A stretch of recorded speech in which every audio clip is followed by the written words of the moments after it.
అంటే జగన్ మళ్ళీ పాదయాత్ర చేస్తా అంటున్నాడు. ఒకవేళ గెలిస్తే 2029లో ఒక్కొక్కరికి సినిమా చూపిస్తా అని చెప్పి మాట్లాడుతున్నాడు కదా.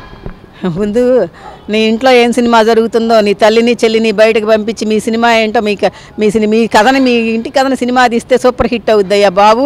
సెంచరీలు కొడుతుంది ఆ సినిమా.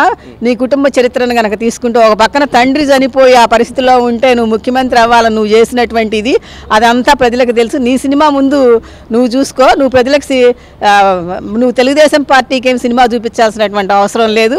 నువ్వు పాదయాత్ర చేసినా, పరుగు యాత్ర చేసినా, దూకుడు యాత్ర చేసినా, ఏ యాత్ర చేసినా కూడా నిన్ను ప్రజలు నమ్మేటటువంటి పరిస్థితుల్లో లేరు. 100%. ప్రభుత్వం వచ్చాక రాష్ట్రం మొత్తం అప్పుల పాలైపోయింది. దగ్గగౌరు ప్రభుత్వం, సైకో ప్రభుత్వం అని చెప్పి వాళ్ళ వైసీపీ వాళ్ళు మాట్లాడుతున్నారు. అసలు ఎంతవరకు కరెక్ట్ అంటారు? ఈ ప్రభుత్వం వచ్చిన తర్వాత అప్పులు పాలవటం అనేది నువ్వు చేసిన అప్పు ఎంత అయ్యే ముందు అది చెప్పు. కనీసం సక్రమమైనటువంటి టైంలో ఉద్యోగస్తులకి జీతాలు ఇచ్చావా? ఎప్పుడు నెల టెన్షనేగా ఉద్యోగస్తులకి. ఈ నెల ఎప్పుడు వస్తుందో జీతం, ఈ నెల ఎప్పుడు వస్తుందో, ఎప్పుడు వస్తుందో అని అందరూ టెన్షన్ పడతానే ఉన్నారు. నువ్వు ఒక రకంగా కాదు కదా, ఎన్ని రకాలుగానో ప్రజలను హింసించావు. కనీసం రోడ్లు కూడా నువ్వు సక్రమంగా రోడ్లు వేయలేకపోయావు. మరి లోటు బడ్జెట్ ఈ అప్పుల పాలు ఇప్పుడు అనటానికి అసలు నీకు అసలు నోరు ఎలా వచ్చింది? అసలు మీరు ఎలా మాట్లాడతారు? అలాంటి మాటలు మీరు చెప్తే ప్రజలు నమ్మటానికి కూడా ఇది లేదు. మరి ఈ ప్రభుత్వం వచ్చిన వెంటనే ముందు రోడ్లు సరిచేశారు. చక్కగా రోడ్లు గుంటలు లేకుండా చక్కగా ప్రశాంతమైనటువంటి రోడ్లు. మరి ఆ రోడ్లలో ఎన్ని రకాలుగా ఎంతమంది చనిపోయారో యాక్సిడెంట్లు అయ్యి అవన్నీ కూడాను మీరు మర్చిపోయి మరి ఎన్ని రకాలైనటువంటి విధ్వంసాలు మీరు చేశారు. అసలు ఎవరైనా కానీ ఒక పార్టీ అధికారంలోకి వచ్చింది అంటే మంచి చేయాలి ప్రజలకు అని చెప్పి ఏదైనా కానీ మంచి పనిని చూస్తారు. కానీ మీరేం చేశారు? ప్రజలకు ఉపయోగపడేటటువంటి ప్రజా పరిపాలన చేసేటటువంటి పరిపాలనా భవనాన్ని కూలగొట్టారు. మీరు ఇలాంటి విధ్వంసాలతోనే మీ పరిపాలన స్టార్ట్ అయింది. అట్లా విధ్వంసాలతోనే ముగిసింది.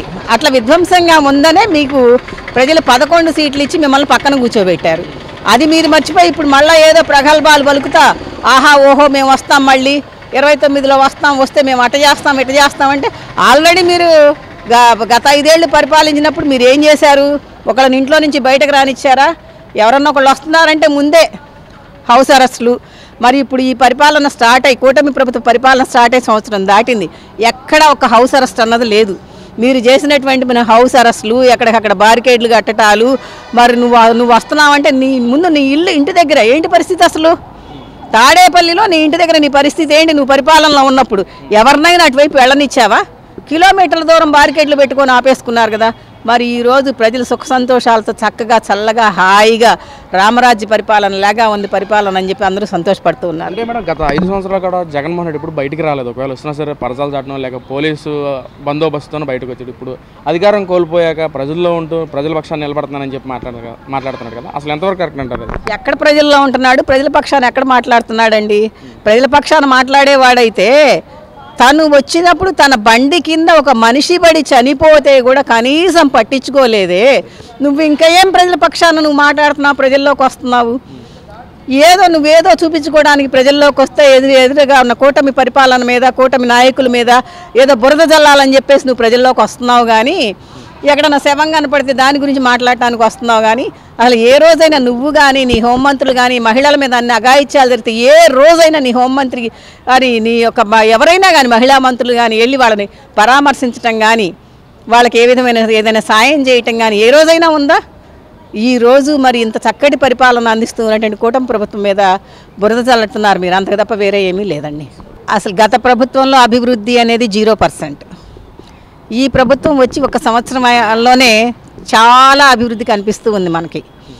మరి లోటు బడ్జెట్లో ఉన్నా కానీ ఒక్కొక్క సంక్షేమ పథకాన్ని అమలు చేసుకుంటూ అభివృద్ధిని చూపించుకుంటూ ఓ పక్కన రాజధాని యొక్క పరిస్థితిని సక్రమంగా చేసుకుంటూ ఆ అభివృద్ధిని చూసుకుంటూ రాష్ట్రం అంతా కూడా ఎక్కడెక్కడ ఏ అభివృద్ధి ఎక్కడ ఏది అవసరం అనేది అవన్నీ కూడా చూసుకుంటూ కూటమి ప్రభుత్వం సక్రమమైనటువంటి పరిపాలన ప్రజలకు అందిస్తుందండి. మరి గత 5 సంవత్సరాల పాలన ఎలా ఉంది మేడం? అసలు ఎంత చండాలం అంటే అంత చండాలం. 5 పాలన ఎలా ఉంది అని మనం ఆలోచించాల్సిన ప్రజలే చూపించారు కదా. ఆ రిజల్ట్ ఏంటి అనేది ప్రజలు ఇచ్చారు. 5 సంవత్సరాల్లో ఈయన ఏం చెప్పాడు? జగన్మోహన్ రెడ్డి అధికారంలోకి వచ్చే ముందేమో నేను మీకు మేనమావనని చెప్పేసి పిల్లలకి చెప్పాడు. ఇంకా రకరకాలుగా పాదయాత్రలో ముద్దులు పెట్టాడు, వాటేసుకున్నాడు, భుజాలు నిమిరాడు, తలలు నిమిరాడు, చేయాల్సినటువంటి అన్నీ చేసి మీకు నేనున్నాను అనేటటువంటి భరోసానిచ్చి ప్రజలను నమ్మించి ఓట్లు వేయించుకున్నాడు. ఆయన ఏమీ చేయలేదు కాబట్టి నమ్మలేదు, ఆయన ఇదే పక్కన పెట్టేశారు. అంటే మేడం ప్రజలు చీకొట్టి 11 సీట్లు ఇచ్చి పక్కన కూర్చోబెట్టినా సరే వాళ్ళ నాయకులు కానీ ఒక పక్క జగన్మోహన్ రెడ్డి కానీ తగ్గకుండా ఇంకా రప్ప డైలాగులు కానీ అసలు ఒకడేమో నైట్ కన్ను కొట్టినంత టైంలో అయిపోవాలి తలలు లేపేసి తెల్లారు ఏమి తెలియనట్టుగా పరామర్శించడానికి వెళ్ళాలి. అసలు ప్రజలకి వాళ్ళు అసలు ఏం సందేశం ఇస్తుంటారు మేడం? అసలు ప్రజలని రెచ్చగొట్టేటటువంటి వ్యాఖ్యలు ఇవి. ప్రజలంతా సుఖ సంతోషాలతో చక్కగా చంద్రబాబు నాయుడు గారి పరిపాలనలో, కూటమి పరిపాలనలో చక్కగా ప్రశాంతమైనటువంటి జీవితాన్ని గడుపుతూ ఉంటే ప్రజలని రెచ్చగొట్టే విధంగా వీళ్ళు మాట్లాడి ఏదో ఒక విధంగా విధ్వంసం సృష్టించాలి అనేటటువంటి ఆలోచనతో వీళ్ళు నోటుకొచ్చినట్టుగా మాట్లాడుతున్నారు. వీళ్ళు ఏం మాట్లాడినా కానీ నమ్మేటటువంటి పరిస్థితుల్లో ప్రజలైతే లేరు. అంటే మేడం ఎన్డీఏ పాలన వచ్చాకే రాష్ట్రం మొత్తం తప్పుల పాలు అయిపోయింది, సైకో ప్రభుత్వం నడుస్తుంది, రాష్ట్రం మొత్తం రావణకాస్ట్ చేశారని చెప్పి మాట్లాడుతున్నారు కదా, అసలు ఎంతవరకు కరెక్ట్ అంటారు?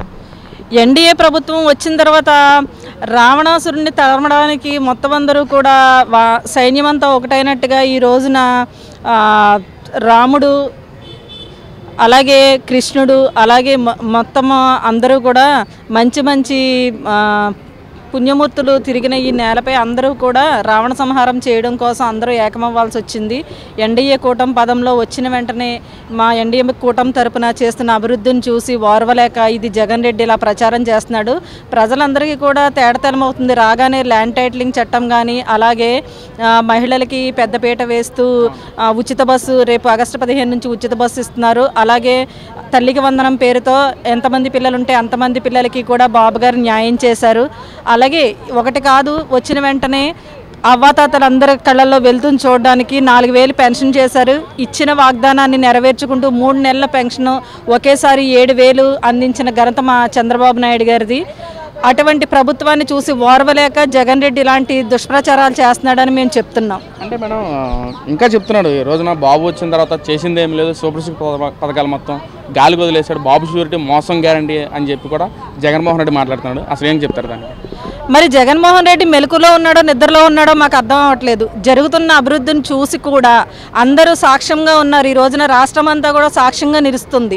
వాళ్ళకు వచ్చిన పథకాలు అన్నీ కూడా సుపరిపాలనలో తొలి అడుగు భాగంగా మేము ప్రతి ఇంటిని విజిట్ చేసినప్పుడు తల్లుల కళ్ళల్లో ఆనందాన్ని మేము చూస్తున్నాం. అలాగే అవ్వాతాతల కళ్ళల్లో ఆనందాన్ని కూడా మేము చూస్తున్నాం. ప్రతి ఇంటికి కూడా పెద్ద కొడుకుగా నిలిచి ఈ రోజున అవ్వాతాతల్ని ఆదుకున్న ఘనత మా చంద్రబాబు నాయుడు గారిది. అలాగే మహిళలను కూడా ఎన్నో రకాలుగా ఆడబడుచులుగా భావించి ఆయన చేస్తున్న పథకాలను చూసి ప్రతి మహిళ కూడా ఆయనకి హారతలు పడుతుంది ఈ రోజున. అంటే మేడం ఇంకా సంవత్సరం జగన్మోహన్ మళ్ళీ పాదయాత్ర చేస్తా అని చెప్తున్నాడు. అసలు మహిళలందరూ నన్ను గెలిపించాలని రెడీగా ఉన్నారని చెప్పి మాట్లాడతారు కదా, ఒక మహిళగా మీరేం చెప్తారు దానికి సమాధానం? అది ఖచ్చితంగా ఆయన అపోహని మేము చెప్తున్నాము. ఇదివరకు గతంలో ఇలాగే తండ్రి పేరు చెప్పుకుని అలాగే చెట్టు పేరు చెప్పుకుని కాయలు అమ్ముకున్న విధంగా పాదయాత్ర చేసి ముద్దులు పెట్టి జనాల్ని మోసం చేసి నెత్తి మీద చేతులు పెట్టితే ఇప్పుడు ఎవరో కూడా ఏ మహిళ కూడా నమ్మే విధంగా లేరండి. జరుగుతున్న అభివృద్ధి ప్రతి వాళ్ళకి కూడా తేటతెల్లం అవుతుంది. దాన్ని దృష్టిలో పెట్టుకునే ప్రజలు ఫాలో అవుతారని మేము చెప్తున్నాం. ఎలా ఉండబోతాయి అంటారు? 29 ఎలక్షన్స్ ఎలా ఉండబోతాయి అంటారు? ఖచ్చితంగా రెండోసారి కూటమి ప్రభుత్వం మళ్ళీ గవర్నమెంట్ ఫామ్ చేయబోతుందని మేము చెప్తున్నాం.